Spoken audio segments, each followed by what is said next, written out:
नमस्कार, मैं गिरिजेश से अपने चैनल पढ़ो रिंकू में एक बार पुनः आपका स्वागत करता हूं। आज हिंदी के व्याकरण के सबसे इंपॉर्टेंट और सबसे टफ भी कहा जा सकता है टॉपिक, जिसे कहते हैं हम लोग व्यंजन संधि। व्यंजन संधि के बारे में आपको बताऊंगा मैं, और ये गारंटी मानिए कि आप व्यंजन संधि याद कर लेंगे 100%। कुछ नहीं करना है, चूंकि इसमें नियमों का ज्यादा है तो थोड़ा सा लोग कंफ्यूज जाते हैं कि क्या करना है क्या नहीं करना है। कुछ नहीं करना है, सरल तरीके से आप इसको समझ जाएंगे। तो शुरू करते हैं एकदम सरल तरीके से। सिर्फ आपको याद रखना है 3-5 करना है। क्या करना भाई? 3-5 करना है। छत पे नमस्कार करना है। 3-5 छत पे नमस्कार याद कर लीजिए। आपको क्या करना है अभी से जान लीजिए। इस पूरे में आपको करना कुछ नहीं है। क्या करना है? 3 करना है, 5 करना है, और क्या करना है?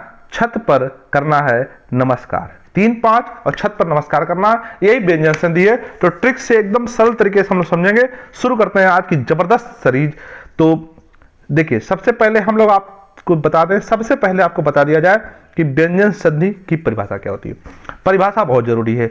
व्यंजन संधि की परिभाषा होती है जब व्यंजन के बाद स्वर आए, जब व्यंजन के बाद क्या आए? स्वर आए, या फिर व्यंजन आए।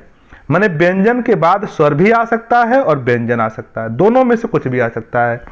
तो क्या होता है? तो परिवर्तन होगा और उसे व्यंजन संधि कहा जाता है। स्वर संधि में क्या था कि स्वर के बाद स्वर आता था, लेकिन यहां पर क्या है? यहां पर अंतर हो रहा है। क्या अंतर हो रहा है? यहां पर व्यंजन के बाद स्वर आएगा या व्यंजन आ सकता है। यहां पे दोनों आ सकते हैं, स्वर भी आ सकते हैं, व्यंजन भी आ सकते हैं। इससे जो परिवर्तन होगा उसे व्यंजन संधि कहते हैं। परिभाषा क्लियर हो गई। व्यंजन के बाद स्वर आए चाहे व्यंजन आए, व्यंजन संधि है। चलिएगा शुरू करते हैं। हाँ, कुछ उदाहरण देखते चलिए आप लोग। उदाहरण क्या कर रहा है? व्यंजन संधि के उदाहरण है। क्या उदाहरण? पहला, वाक धन ईश, वाक धन ईश बराबर वागीश। सत धन जन सज्जन, अच धन आदि अजादि। कैसे होगा, क्या होगा, ये नियमों में चलते हैं हम लोग। तो शुरू करते हैं आज की जबरदस्त सीरीज संधि के बारे में, व्यंजन संधि के बारे में, सबसे टिपिकल और हिंदी का सबसे महत्वपूर्ण बिंदु। चलिएगा शुरू करते हैं। पहला नियम पढ़िएगा। नियम इसमें होते हैं। पहला नियम, जब किसी वर्ग पहले वर्ग क च ट त प का मिलान किसी वर्ग के तीसरे चौथे याद रखिएगा, तीसरे चौथे से या यर लव ह से या किसी स्वर से हो जाए तो क्या होता है? देखिए, अभी पहले नियम समझ लीजिए, ट्रिक अभी हम बता देंगे आपको। तो क को ग में, च को ज में, ट को ड में, त को द में और प को ब में बदल दिया जाता है। अगर व्यंजन से स्वर मिलता है तो स्वर की मात्रा होगी वो हलंत वर्ण में लग जाएगी। कैसे होगी अभी समझिएगा, पहले नियम पढ़ लेते हैं। लेकिन अगर व्यंजन का मिलन होता है तो वह हलंत ही होगा। माने अगर व्यंजन में व्यंजन मिला तो जो पहला होगा वर्ण क्या होगा? हलंत ही रह जाएगा। अगर व्यंजन से स्वर मिलता है तो जो स्वर की मात्रा होगी वह व्यंजन पे जुड़ जाएगी। ये दो चीजें क्लियर हो गई। अब आइए यहां पर जो मेन टॉपिक है, क्या कह रहा भाई? पहला, अगर किसी स्वर के पहले वर्ग आप जानते हैं क च ट त प म होते हैं, का मिलान किसी वर्ग के माने किसी भी वर्ग के 3-4 से या अंतस्थ व्यंजन से होता है तो क्या हो जाता है? तो वह उसी वर्ग के किस में बदल जाता है? तीसरे में बदल जाता है। ये आपको जानते हैं। अब देखिएगा, देखिए कह रहा कैसे बदल जाता है। देखिए, क का ग माने क्या? तीसरा। च का ज माने तीसरा। ट का ड माने तीसरा। त का द माने तीसरा। तो नियम समझे। अब आइएगा, पढ़ लिए, मैं समझा दे रहा हूं सरल भाषा में।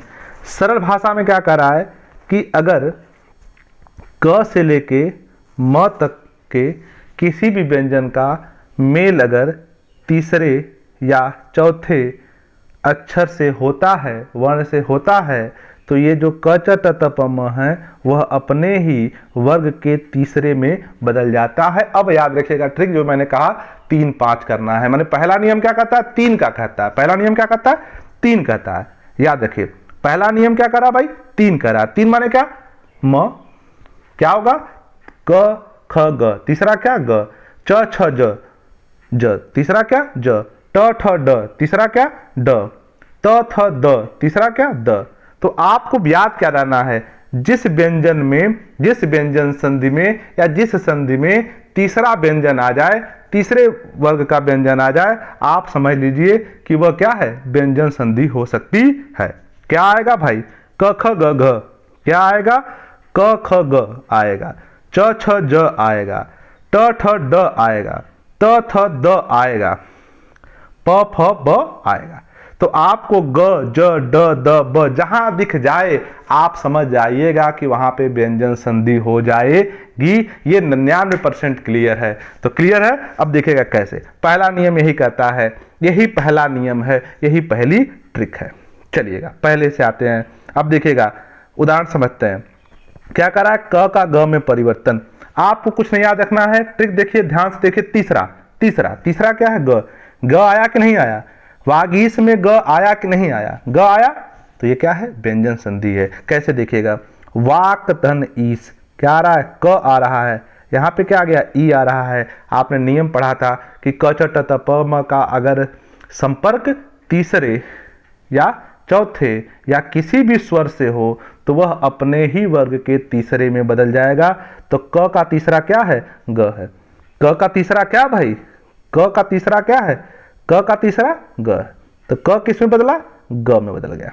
ठीक है, तो वागीश हो गया। मात्रा देखिए, जो आपने तीसरा नियम पढ़ा था, क्या नियम पढ़ा था आपने भाई, कि अगर व्यंजन का मिलन होता है तो हलंत में रहेगा, लेकिन अगर स्वर का मिलन होगा तो मात्रा क्या हो जाएगी, उसी हलंत वर्ग में जोड़ दी जाएगी। देखिए यहाँ पे भी देख लीजिए क्या करा भाई, ये हलंत वर्ग है और ये क्या है, ई है। मिलन किससे हो रहा है, स्वर से हो रहा है। तो नियम के अनुसार स्वर की मात्रा क्या होगी, हलंत वाले पे चढ़ जाएगी। तो देखिएगा वाह हुआ, क का क्या होगा, ग होगा। ठीक है, ग होगा कैसे, हलंत वाला, लेकिन जब यहाँ पे ई की मात्रा चढ़ जाएगी तो ये पे हलंत क्या होगा, हट जाएगा, वागी हो गया और स हो गया। ये हो गया आपका वागीश। ठीक है, अगला देखिए, ज्यादा क्लियर हो जाएंगे आप लोग। अगला क्या करा भाई, दिक धन अंबर, फिर यहाँ पे स्वर है, फिर क्या है, स्वर है, क है तो क किस में बदलेगा, ग में, क्या हो गया, दिगंबर। देखिए अ जुड़ गया। उसी तरह आगे बढ़िए, बढ़ते रहिए। दिक धन गज, दिक धन गज, क्या आया, ग आया, क्या आया, ग आया। अब आप पूछेंगे यहाँ पे आधा कैसे आया, ऊपर तो ग पूरा था, नीचे आधा हो गया, क्यों हो गया, नियम नंबर 4 था। 4 था क्या, कि अगर हलंत का संपर्क अगर किसी व्यंजन से होगा, किसी व्यंजन से होगा तो हलंत हलंत ही रह जाएगा, अर्थात क का क्या हो जाएगा, तीसरा वर्ग ग, और यहाँ पे ग पहले से है तो ये ग हलंत रह गया, आधा ग हो गया, ये ग पहले से था, पूरा ग हो गया और क्या हो गया, दिग्गज हो गया। समझ में आया, कोई दिक्कत हो तो प्लीज कमेंट में जरूर कहिएगा। चलिए आगे बढ़ते हैं हम लोग, एकदम सरल तरीके से पढ़ते हैं हम, आगे बढ़िए। अगला नियम क्या कह रहा है भाई, अगला देखिए, ट का ड में परिवर्तन। ठीक है, क च ट त प म का तीसरे वर्ग में अंतर हो जाएगा। क्या दिखेगा, हमने आपको बता दिया, ग दिख जाए, ड दिख जाए। अगर आपको ड दिखे, ड है कि नहीं है, ड क्या है, ड क्या है, ट ठ ड, तीसरा है कौन संधि है, व्यंजन संधि, तीसरा है व्यंजन संधि। फिर देखिए ट के साथ क्या मिला, आ मिला, ट के साथ क्या मिला, आ मिला, तो क्या हो गया, ड, आ मिला, आ की मात्रा।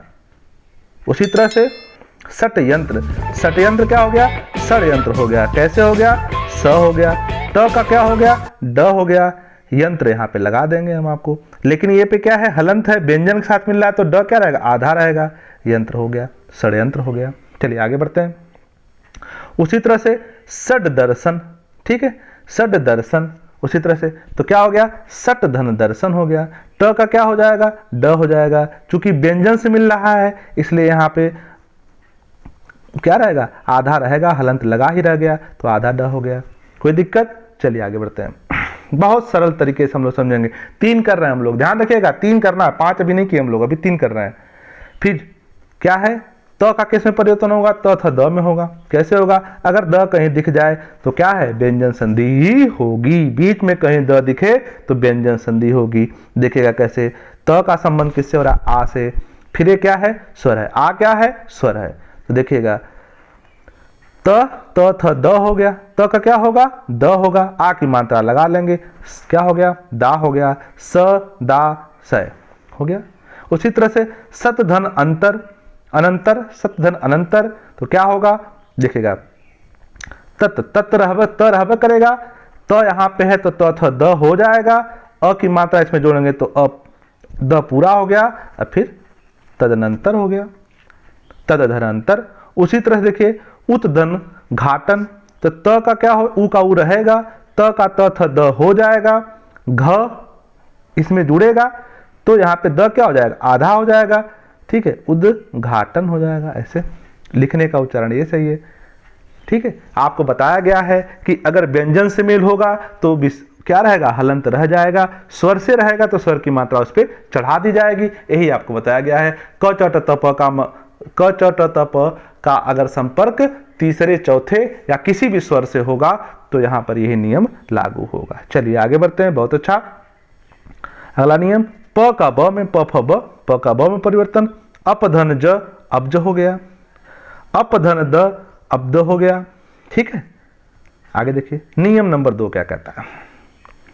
नियम नंबर 2 देखिएगा, 3 हो गया है, याद रखिएगा 3 हमने कर लिया, 5 करना है, 5 कर रहे हैं हम लोग। 5 क्या कर रहे हैं भाई, यदि किसी वर्ग के पहले वर्ग क च ट त प का मिलन न या म से होता है, किससे हो, न या म से हो, तो वह अंग इ ज ड़ न म के साथ हो तो क का अंगा, च का ज, ट का ड़, त का न, प का म में परिवर्तन हो जाएगा, अर्थात क्या हो जाएगा, 5 में परिवर्तन हो जाएगा।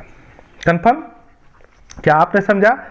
क च ट त प का मिलन न या म वर्ग, ठीक है, म वर्ग से हो तो क्या हो जाएगा, 5 हो जाएगा। तो याद रखिए अभी आपने 3 देखा, 5 देखना है। कहीं पे अंगा आए, ड़ आए, कहीं पे न आए, म आए, तो अब समझिए कौन सी व्यंजन संधि है, हाँ व्यंजन संधि है, बहुत बढ़िया। चलिए क का अंगा में परिवर्तन देखिएगा, क्या हो गया, दिक धन मंडल, दी का दी रह गया, सॉरी क है, क का मिलन किससे हो रहा है, म से हो रहा है, तो कह रहा है कि अगर क का संपर्क अगर म से होगा या न से होगा तो वह अपने ही पंचमाक्षर में बदल जाएगा। तो क का पंचमाक्षर अंगा क्या होता है, अंगा, तो क्या हो गया, दिग अंगा, बाकी सब उतार देंगे, ठीक है, दिग्मंडल। उसी तरह से वाग धनमय तो वांगमय हो जाएगा, क का अंगम बदल गया, ठीक है, आगे बढ़िए। उसी तरह से प्राक धनमुख, तो क का किस में बदलेगा, म से जुड़ रहा है तो क से क्या हो जाएगा, अंग हो जाएगा, प्रांगमुख हो जाएगा, ठीक है। चलिए आगे बढ़ते हैं। अंग दिखे कौन संधि, व्यंजन संधि। चलिए आगे देखिए, ट का ड में परिवर्तन, सट मूर्ति, ट का क्या हो गया, ट ठ ड ड ड हो गया, मूर्ति का मूर्ति हो गया। आधा ड क्यों हुआ, क्योंकि ये व्यंजन से मिल रहा है। देखिए ये नियम पहला वाला चल रहा है, अगर किसी व्यंजन से होगा तो व्यंजन का हलंत लगा रहेगा। और याद रखिए व्यंजन संधि की सबसे बड़ी ट्रिक आपके पास है कि व्यंजन संधि में जो पहला वर्ग पहला शब्द होगा उसके नीचे आखिरी में हलंत लगा ही लगा होगा, ठीक है, ये पहचान है सबसे बड़ी। अब देखिए सटमुख, ट का ट ठ ड ड तो सड़मुख हो गया। उसी तरह से सटमास तो सड़मास हो गया, क्या हो जाएगा, संडमास हो जाएगा। उसी प्रकार से देखिए आगे देखिए, त का न में परिवर्तन, त थ द ध न, पंचमाक्षर ये भी है, कैसे होगा, उत्धन मूलन, उ का सॉरी त का संपर्क किससे हो रहा है, म से हो रहा है, तो त का हो जाएगा न में बदल जाएगा, ठीक है, तो उन्मूलन हो गया। उसी तरह से उत्धन नति, उत्धन नति ये भी देख लीजिए, ये भी देख लीजिए, उ हो गया, त का त थ द ध न हो जाएगा, आधा न हो जाएगा चूंकि ये व्यंजन से मिल रहा है, यहाँ पे नति है, ये है, उन्नति हो गया। कुछ नहीं करना है, 3 कर लिए, 5 कर रहे हैं, 3 5 करना है, 3 5 करना व्यंजन संधि है, कुछ नहीं है, 3 5 कर रहे हैं, 3 5 करना व्यंजन संधि है। अब देखिएगा जगत धननाथ, तो जग लिखेंगे लिखेंगे, जग लिखे, त का न से मेल हो रहा है तो त थ द ध न हो जाएगा, यहाँ पे क्या हो जाएगा, न हो जाएगा। आधा होगा कि पूरा होगा, आधा होगा, क्योंकि आगे क्या है, व्यंजन है, जब व्यंजन का संपर्क होता है तो आधा ही रह जाता है, फिर आगे नाथ है, ये है, जगन्नाथ हो जाएगा। 3 कर लिए, 5 करना है, 3 5 कर लिए, हो गया व्यंजन संधि। पहला 3 करना है, दूसरा 5 करना है। चलिए आगे बढ़ते हैं, नियम नंबर 3 पढ़ते हैं। त का मिलन अगर ग घ द ध ब भ य र व से या किसी स्वर से हो तो द बन जाता है, क्या बन जाता है, द बन जाता है। देखिएगा म के साथ क से म तक किसी भी वर्ग में मिलन पर म की जगह मिलने वाले वर्ण का अंतिम नासिक वर्ण बन जाता है। ठीक है, म का अगर क से लेके म तक किसी भी वर्ण से मिलते हैं तो म क्या हो जाता है, नासिक में बदल जाता है। ये तो क्लियर हो गया। त का ग घ द ध प ब भ य र व या किसी स्वर से मिलन हो जाए तो क्या बन जाएगा, द बन जाएगा। कौन बनेगा, द कौन बन रहा है, द कौन बन रहा है, त बन जाएगा। तो ये त संबंधी नियम है। कौन संबंधी नियम है, त संबंधी नियम है। छत पर वाला है, त संबंधी नियम है। तो चलिएगा तो त संबंधी नियम आगे पढ़िएगा कैसे करना, देखिए इसको, देखिएगा। म का अंग के साथ मिलन होगा, क्या हो रहा है, क ख ग घ अंग के साथ मिलन हो रहा है। देखिएगा देखिएगा क से लेके, अब देखिएगा यहाँ पे म वाला जो नियम है, ये लास्ट वाला जो हमने पढ़ा था अभी, कि म का संबंध क से म तक किसी वर्ण से होने पर म की जगह पे नासिक हो जाएगा। तो म वाला देख लीजिए पहले करा है, म का क से लेके अंग तक संबंध होने पर क्या होगा, सम धन कल। तो म से मिल रहा है क्या, क, तो म से क मिलेगा तो क्या हो जाएगा, हलंत में नासिक वर्ण बदल जाएगा। उसी प्रकार देखिएगा समधन ख्या, समधन ख्या, म के साथ कुछ भी मिलेगा क्या हो जाएगा, नासिक हो जाएगा। उसी प्रकार से समधन गम संगम, उसी प्रकार से समधन कर बराबर संकर। आपने पढ़ा क से लेके म तक का अगर कोई भी म के साथ क से लेके म तक का कोई वर्ण का मेल होता है तो म क्या हो जाता है, नासिक में बदल जाता है। वही चीज देखिए यहाँ पे। उसी तरह से क का संबंध च छ ज ज, यहाँ से देखिए समधन जीवन संजीवन, समधन चय संचय। उसी प्रकार से किम धन चिंत बराबर किंचित। ठीक है, उसी प्रकार से म का संबंध ट ठ ड ड ड से होने पे क्या होता है वो भी देख लीजिए, दम धन ड दंड, खम धन ग खंड। उसी प्रकार से म का त थ द द न के साथ मिलन होने पे क्या होता है, सम धन देह संदेह, सम धन तोष संतोष, किम धन नर किन्नर। आपको ध्यान ये देना है कि जहां पर बिंदी आ जाए, जहां पर म के बाद बिंदी आ जाए ऊपर, आप नासिक शब्द देखें, आप मान के चलिए कि वे व्यंजन संधि ही होगी। आगे देखिएगा म का प फ ब भ के साथ मेल क्या हो रहा है, देखिए देखिए क्या हो रहा है, म का प फ ब भ के साथ मेल क्या हो रहा है। आपने अभी पढ़ा था कि म का संबंध म तक होगा, क से लेके म तक किसी से होगा, वह उसी में परिवर्तित हो जाएगा, नासिक में परिवर्तन हो जाएगा। ये आपको ध्यान देना था। देखिएगा समधन पूर्ण संपूर्ण, समधन भव संभव। ठीक है, उसी प्रकार से त का ग घ द ध के साथ उदाहरण देखिएगा, जगत धन ईश जगदीश, जगत धन भक्ति, कहा गया भगवत धन भक्ति भगवदक्ति, तद धन रूप तद्रूप।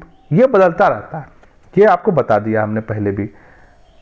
आगे देखिएगा नया नियम नए सिरे से दिखेगा। चौथा नियम, चौथा क्या करा है, त से परे च या छ होने पर च, ज या झ होने पर ज, ट ठ होने पर क्या क्या है, ट ठ होने पर ट ड, या ढ होने पर ड, ल होने पर ल बन जाता है। यहाँ पे इतना याद रखना है आपको, ज्यादा नहीं दिमाग लगाना, बस इतना याद रखना है, त से परे माने त के बाद च छ होगा तो च हो जाएगा, ज झ होगा तो ज हो जाएगा, ट ठ होगा तो ट हो जाएगा, और ड ढ होगा तो ढ हो जाएगा, ल होने पर ल ही आधा हो जाएगा।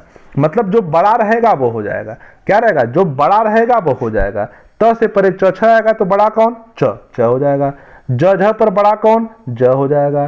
ट और ठ पर बड़ा कौन, ट हो जाएगा। ड और ढ पे बड़ा कौन, ड हो जाएगा। ल के साथ ल ही हो जाएगा। ये बहुत ही सरल नियम है, एकदम देखिएगा।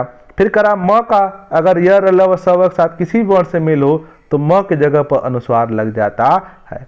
म का किसी भी उस व्यंजन या अंतस्थ व्यंजन से अगर संपर्क होगा तो वहां पे अनुस्वार लग जाता है। तो इसमें कुछ नहीं याद करना, त संबंधी नियम है, छत वाला नियम है, त संबंधी नियम है। ये त संबंधी नियम है, 3-5 हमने कर लिया और हमको त संबंधी नियम पढ़ना है। कौन सा नियम पढ़ना है, त संबंधी नियम। तो त संबंधी नियम क्या कहता है, त संबंधी नियम कहता है कि त के बाद अगर च छ आए तो बड़ा वाला हो जाएगा। बड़ा वाला कौन, च छ में बड़ा कौन, च, ज झ में बड़ा कौन, ज, ट ठ में बड़ा कौन, ट, ड ढ में बड़ा कौन, ड, और ल का ल ही आधा हो जाएगा। और म का संबंध अगर किसी भी अंतस्थ और उष्म व्यंजन से होता है तो म की जगह पे अनुस्वार लग जाएगा। सिंपल सा नियम है, छत पर वाला नियम है। तो 3-5 हो गया। तो हम लोग पढ़ रहे हैं आगे देखिएगा। त वाला नियम है ये। क्या नियम है? समधनवत क्या हो जाएगा? समवत। क्या कहा आपको हमने? अंतस्थ व्यंजन य र ल व आएगा तो क्या बन जाएगा? नासिक हो जाएगा। ततधन टीका, तट्टिका, ततधन टीका, तट्टिका क्या हो जाएगा? ट ठ आएगा अगर तो बड़ा वाला हो जाएगा। क्या हो जाएगा? बड़ा वाला कौन है? ट है। तो ट का क्या हो गया? ट हो गया। उत्धन डयन, तो ड ढ में से बड़ा कौन? ड बड़ा। तो क्या हो गया? त का ड हो गया। समधन सय, तो आपको बताया था हमने उस व्यंजन या अंतस्थ व्यंजन आएगा तो नासिक हो जाएगा। तो यह कौन सा है? उस व्यंजन है तो यहाँ पे नासिक हो गया। क्या? संशय। समधन सय बराबर संशय। नियम नंबर 5 बहुत सरल नियम है। इस समय देखिए त संबंधी नियम एक और देखिए। त का मिलन अगर स से हो तो त को च और स को छ में बदल दिया जाता है। त का नियम ये भी एक ठो है। त का अगर संबंध स से हो, त का संबंध अगर स से हो तो त जो है च हो जाएगा और स जो है छ हो जाएगा। माने तस क्या हो जाएंगे? तस जो है वह क्या हो जाएंगे? च छ में बदल जाएगा। तस क्या हो जाएगा? च छ में जाएगा। माने त का संपर्क अगर स में हो तो वह च छ में बदल दिया जाएगा। चलिए देखिएगा इसका उदाहरण देखते हैं। तत्शिष्ट, उत्धन शिष्ट, उत्धन क्या हो गया? शिष्ट। त है और स है, त स का संबंध होगा तो क्या होगा? च छ में बदल जाएगा। ये आपने बहुत अच्छा देखा। क्या देखा? फिर से देख लीजिएगा। उत्धन शिष्ट, क्या देखा? उत्धन शिष्ट। त का क्या हो जाएगा? च हो जाएगा। च क्या हो जाएगा? आधा हो जाएगा। और स का क्या हो जाएगा? छ हो जाएगा, जो है पूरा हो जाएगा और मात्रा यहाँ पे लग जाएगी। तो यहाँ पे क्या हो गया? उत्शिष्ट। उसी तरह से आगे देखिएगा क्या कर रहा है? शरत धन चंद्र, शरत धन चंद्र, तो क्या हो जाएगा? त का क्या हो जाएगा? च में बदल जाएगा और च है यह है तो क्या हो जाएगा? शरत चंद्र। उत्छिन्न, उत्छिन्न, तो त क्या हो जाएगा? त जो है च बदल जाएगा, उच्छिन्न हो जाएगा। ठीक है, ये साधारण सा नियम है, इसमें कुछ समझना नहीं है। त के साथ अगर त के साथ स का मेल होता है, त के साथ अगर स का मेल होता है, त के साथ स का मिलता है, त जो है च में हमेशा बदलेगा और स जो है छ में बदल जाएगा। बस चलिएगा। इसी तरह से उच्चारण भी है कि हाँ, उच्चारण भी देख लीजिएगा। त क्या हो गया? च बदल गया, च था ही, उच्चारण हो गया। आगे नियम संबंधी 6 देखिए।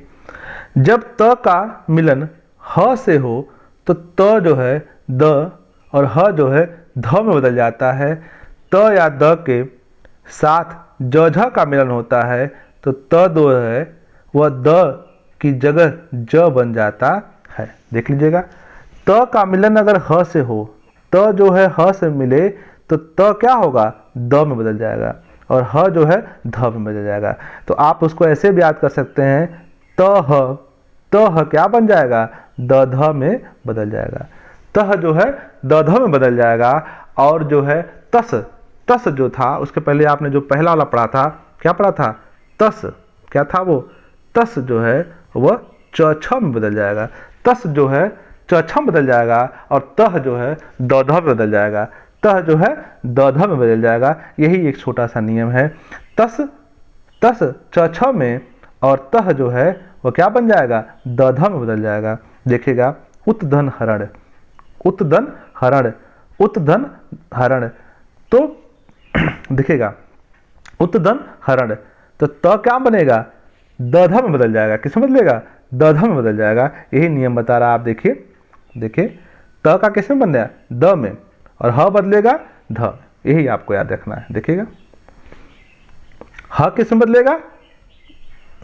ध में, और त किस बदलेगा? द में। बदल गया, उद्धरण हो गया। उत्धन हरण उद्धरण हो गया।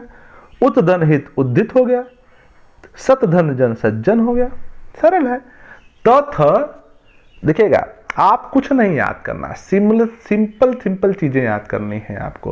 त के साथ अगर स आएगा तस होगा, अगर त के साथ स आएगा तो क्या हो जाएगा, च छ हो जाएगा।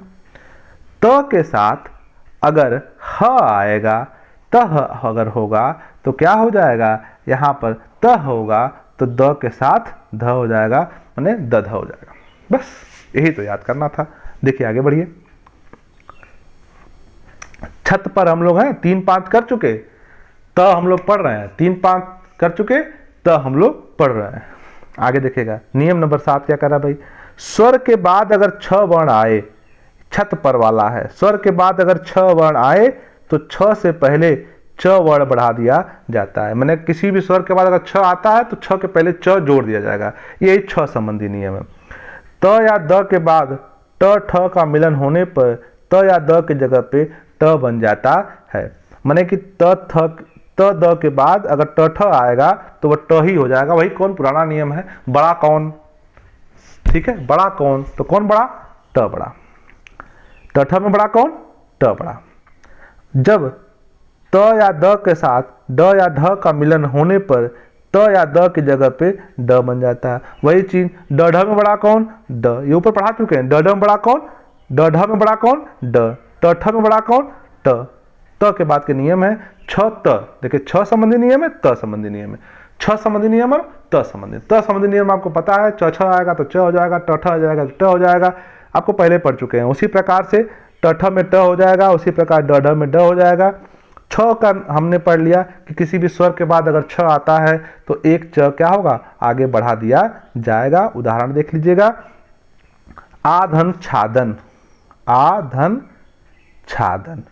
क्या करा, किसी भी स्वर के बाद अगर छ आएगा तो आगे क्या जोड़ देंगे, च जोड़ देंगे तो हो जाएगा आच्छादन। बस हो गया।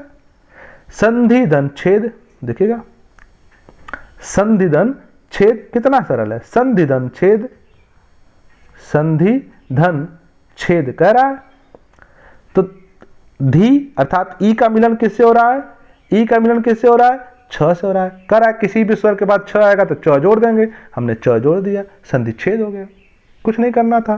तत् धन टीका, तत् धन टीका सेम देख लीजिए, कुछ नहीं है। तत् व्यंजन है, व्यंजन है तो व्यंजन का संपर्क किससे हो रहा है, ट से हो रहा है। तो त का संपर्क अगर ट से होगा या ठ से होगा तो क्या हो जाएगा, ट हो ही जाएगा। तो त का क्या बनेगा, ट बन गया, तो तत् टीका हो गया। यही तो है। उसी तरह से बृहत टीका, सेम वही चीज है, त का ट हो जाएगा, बृहत टीका हो जाएगा। उसी तरह से भवत डमरू, ठीक है, भवत डमरू तो त है, त क्या हो जाएगा, त का संपर्क ड से हो रहा है तो ड ढ से होगा तो भी ड बनेगा, क्या बनेगा, ड बनेगा, तो भव डमरू हो गया।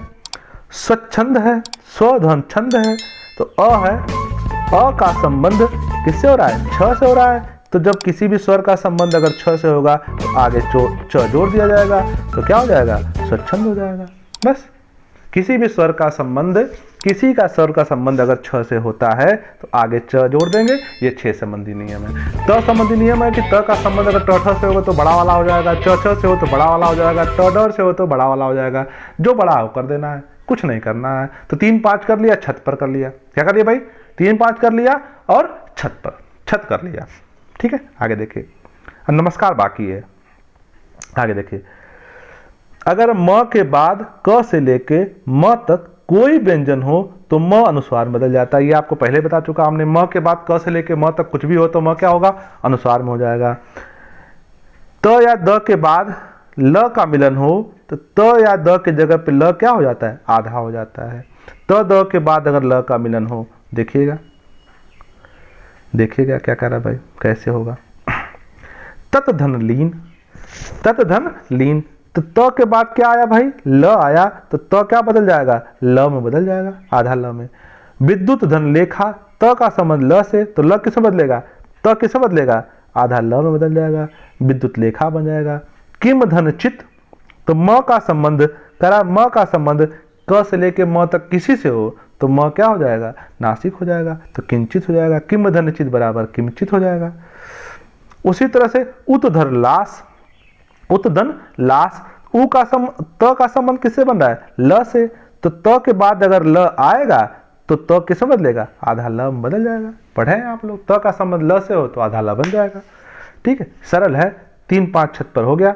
आगे बढ़ते हैं। अगला नियम, म के बाद अगर य र ल व स स ह स, ये भी बताया गया है। म के बाद अगर कोई अंतस्थ व्यंजन या उष्म व्यंजन आए तो म क्या होगा? अनुस्वार में बदल जाएगा। म के बाद कोई अंतस्थ व्यंजन या उष्म व्यंजन आए तो म अनुस्वार में बदल जाएगा। देखिए कैसे, समधन योग संयोग, समधन हार संहार। म के बाद क्या आया? ह आया। ह क्या है भाई? यर लव स स स ह, ह क्या है? उष्म व्यंजन है। उष्म व्यंजन आएगा तो म किस बदलेगा? अनुस्वार में बदल जाएगा। समधनवाद अंतस्थ व्यंजन है, म जो अनुस्वार में बदल गया, संवाद हो गया। उसी प्रकार से समधन सय, स क्या है? उष्म व्यंजन है तो म क्या हो जाएगा? अनुस्वार हो जाएगा, संशय हो जाएगा। समधन सय संशय हो जाएगा। एक देख लीजिएगा, री रू थ्रू के बाद अगर न या इनके बीच में चाहे स्वर क वर्ग प वर्ग अनुस्वार य व ह आए तो क्या हो जाएगा? ये देखिएगा, तो न का ड़ हो जाता है। जैसे रामायण का रामायण होता है, ये बहुत इंपॉर्टेंट है, अक्सर बार पूछा जाता है। ये देख लीजिएगा क्या कर रहा है भाई? री, फिर से देख लीजिए, इसको दोबारा देख लीजिए, ये कई बार पूछा गया रामायण का रामायण होना। री रू थ्रू के बाद न तथा इनके बीच में चाहे स्वर चाहे क वर्ग चाहे प वर्ग चाहे अनुस्वार या य व ह आए तो न का ड़ हो जाता है। देखिएगा, जैसे भूष धन अन, भूष धन अन, क्या नियम कह रहा है उसको देख लीजिए, आप जरा अच्छे समझ जाएंगे। भूष धन अन क्या नियम कह रहा भाई? नियम कह रहा है कि री रू या थ्रू के बाद न, ठीक है, न या इनके बीच में चाहे स्वर आए, न के पहले क्या है? बीच में स्वर आए, या प वर्ग या अनुसार आए तो क्या आया? बीच में स्वर आया। ठीक है, न के बीच में क्या आया? स्वर आया। ठीक है, या यर लब आए तो न कर्ण हो जाता है। तो न के पहले क्या आया? स्वर आया, तो क्या हो गया? भूषण। न क्या होगा? अड़ में बदल गया। उसी प्रकार से देखिएगा, प्रमाण, प्र के बाद क्या आया? मान में क्या है? अ है, स्वर आया, तो न के पहले क्या आया? स्वर आया। यही ध्यान देना, न के पहले अगर स्वर आएगा, न के पहले अगर स्वर आएगा तो न क्या होगा? अड़ में बदल जाएगा। अब देखिए, राम धन अयन बराबर रामायण। राम धन अयन क्या हो जाएगा? यहां क्या हुआ? यहां पे स्वर नहीं आया, यहां क्या आया? य आ गया। आपने नियम क्या पढ़ा था कि अगर य व ह आएगा, अगर य व ह आएगा तो भी वही हो जाएगा। माने कि आपको ध्यान देना है कि अगर अगर अगर न के पहले स्वर आ जाएगा तो भी न ड़ में बदल जाएगा, और न के पहले अगर य आया तो भी न जो है ड़ में बदल जाएगा। तो राम का अयन बराबर रामायण। सबसे इंपॉर्टेंट, मोस्ट इंपॉर्टेंट ये प्रश्न है। चलिए आगे बढ़ते हैं अगले प्रश्न की तरफ। अगला नियम कहता है कि यदि किसी शब्द का पहला वर्ग स से हो तथा उसके पहले अ या अ के अलावा कोई दूसरा स्वर आए तो स के स्थान पे स हो जाता है। कह रहा है कि किसी शब्द का पहला वर्ण स से हो तथा उसके पहले अ या अ के अलावा कुछ भी दूसरा आ जाए तो वो क्या हो जाएगा? वो क्या हो जाएगा? स के स्थान पे स हो जाएगा। देखिए क्या कह रहा है नियम, नियम में देखिए, अनुधन शरण, अनुधन शरण, ठीक है, अनुधन शरण क्या हो गया? अनुसरण हो गया। ठीक है, आगे देखिए, ये यहाँ पे स होना चाहिए, मूर्धन्य स होना चाहिए, ये गलत हो गया है। आगे देखिए, सुधन सुक्ति, सुधन सुक्ति, तो स के स्थान पे क्या हो जाएगा? सु हो जाएगा, सुसुक्ति हो जाएगा। क्या हो जाएगा? सुसुक्ति हो जाएगा। उसी तरह से विधन सर्ग विसर्ग हो गया। उसी प्रकार से निषिद्ध, निह धन सिद्ध बराबर निषिद्ध हो गया। और ये 12वां नियम, और ये अंतिम नियम नहीं, 13 नियम। अंतिम नियम के एक पहले नियम 12वां नियम है, ये देखिएगा, यौगिक शब्दों के अंत में प्रथम शब्द का अंतिम वर्ण न होना तो उसका लोप हो जाता है। माने यौगिक शब्दों के अंत में यदि प्रथम शब्द का अंतिम वर्ण न हो, यौगिक शब्द हो और उसमें प्रथम शब्द का अंतिम वर्ण न हो तो उसका क्या हो जाएगा? लोप हो जाएगा। अगर अंतिम हो, माने कि हस्तीन अंतिम क्या है? न है, तो उसका क्या हो जाएगा? लोप हो जाएगा। हस्तीन दंत बराबर हस्तीन दंत हो गया, उसका क्या हो गया? लोप हो गया। प्राणीन मात्र तो प्राणी मात्र हो गया, न का क्या हो जाएगा? लोप हो जाएगा, क्योंकि यौगिक शब्द के अंत में अगर प्रथम शब्द का अंतिम वर्ण न हो, यौगिक शब्द प्राणी मात्र क्या है? यौगिक शब्द है, और इसमें जो है प्रथम शब्द का अंतिम क्या है? न है, तो न का लोप हो जाएगा। राजन आज्ञा बराबर राजा आज्ञा, यौगिक शब्द क्या है? राजाज्ञा है, इसमें पहले शब्द के अंत में क्या है? न है, तो उसका क्या हो जाएगा? लोप हो जाएगा। यह नियम नंबर 13वां और आखिरी, जब स के बाद त थ रहे या त के बदले ट और थ के बदले त थ के बदले ठ हो जाता है। करा है कि जब स के बाद त और थ रहे तो त के बदले ट और थ के बदले ठ हो जाता है। माने तथ का क्या हो जाएगा? टठ हो जाएगा। ये भी देख लीजिएगा, तथ का क्या हो जाएगा? टठ हो जाएगा। जब स के बाद, याद रखिएगा, स के बाद त या थ रहे, स के बाद मूर्धन्य स के बाद अगर त थ में से कुछ रहेगा तो तथ का क्या हो जाएगा? ट और ठ हो जाएगा। तथ क्या हो जाएंगे? टठ में बदल जाएंगे। तथ टठ में बदल जाएंगे, माने मूर्धन्य स के बाद स के बाद अगर त आए तो क्या बदलेगा? ट में बदल जाएगा। ठीक है, और थ आएगा तो किसमें बदलेगा? ठ में बदल जाएगा। ट थ ठ, यही याद रखना है। तो देखिएगा, शिष्ट शिष्ट धन त शिष्ट हो जाएगा, प्रीस धन थ पृष्ठ हो जाएगा। इस प्रकार से व्यंजन संधि समाप्त हुई। और आप कैसे याद किए? 3 5 छत पर नमस्कार, माने कि पहला क्या हो जाएगा? तीसरा वर्ण हो जाएगा, फिर 5वां वर्ण हो जाएगा। छ संबंधी नियम है कि त के बाद अगर छ आता है तो आधा छ क्या करेंगे? जोड़ दिया जाएगा। त संबंधी आपने नियम को पढ़ा कि त के बाद ट आए तो बड़ा वाला हो जाएगा, जो भी बड़ा रहेगा वो हो जाएगा। ठीक है, और म संबंधी आपने नमस्कार में म संबंधी आपने नियम पढ़ा कि म संबंधी नियम पढ़ा, और न संबंधी नियम भी पढ़ा कि न संबंधी नियम में क्या होता है कि यौगिक शब्द में पहले शब्द में अगर लास्ट में न रहेगा तो वो क्या हो जाएगा? लोप हो जाएगा। आशा है कि आपको वीडियो बहुत अच्छा लगा होगा। कृपया इसे लाइक शेयर और सब्सक्राइब जरूर करें। बहुत बहुत धन्यवाद।